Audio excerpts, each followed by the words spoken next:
Hi, welcome to StoryHive On Location, Kelowna. I'm Robb Eide, and we're live in Kelowna with another incredible episode brought to you with support from TELUS STORYHIVE. Today we're sitting with one of Kelowna's heaviest vocalists from two of the, I'd say, heaviest and most incredibly talented and technical bands out of here, Plantkiller, Muscle Crow, and we are speaking with the incredibly thunderous Thor. Thanks for having me. How are you, my friend? Good, thanks. Let's dive in right away with who you are, where you're from. I'm from Kelowna. My name's Thor Eide. Been living here my whole life.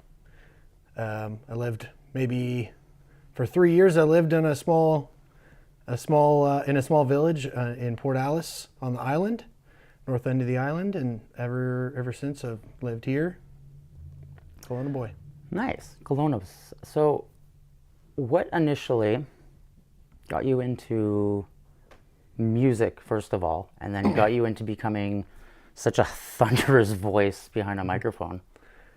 I think honestly a lot of it came from probably just listening to, we had a CD player in my parents' new vehicle they bought when we moved to the island.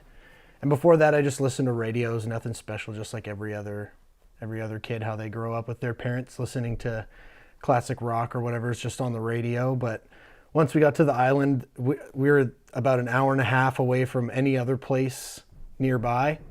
We hardly even had our own convenience store, really small, just big gas tank. That was the gas station. It was just a giant container. So if we wanted to do anything like go to a mall, get any, if we wanted to get any, like snacks, anything fun, we had to go an hour and a half away. And the one disc CD player in my parents' vehicle, they had tons of CDs, just one disc. So it was throw them in. So I learned like Foreigner and Supertramp, Boston, Styx, Fleetwood Mac, the Eagles, everything that was older, and that's kind of what started everything. But I always loved to sing, and I never really got into actually practicing anything like that until probably 2015, when I was working at Best Buy, and I had a friend in the musical department, Josh Reaver, who got me into things like Infinite Annihilator and other heavier, deathcore bands. And I already knew about Job for a Cowboy, but wasn't really a big, fan of all that stuff. I knew about it, I just hadn't gotten there yet.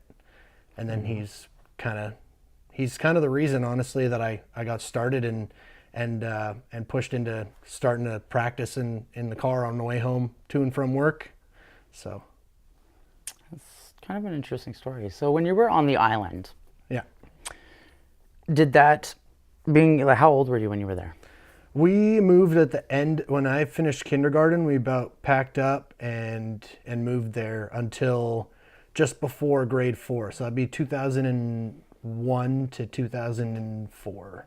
Prime years of like creating you as an individual, Yeah. as a young person. Yeah. Do you think that everybody I've met from the island is very laid back, calm, and there's like I like to call it an islander feel. Do you think that kind of, in some way, growing up there and then coming back home to the interior, kind of led to you and the way you are today? Because you seem from personal experience, most vocalists are very like high energy in your face, and you're very laid back, composed and like yourself. And then as soon as you hit the stage, it totally different person comes. Like when we played in at Bullies, I believe it was, I got a photo of you, and it looks like the insanity is coming perfectly out in that moment when you're screaming, and it's like to see such like a laid back person just like explode on stage. Like, do you believe that had any influence on you, or is that just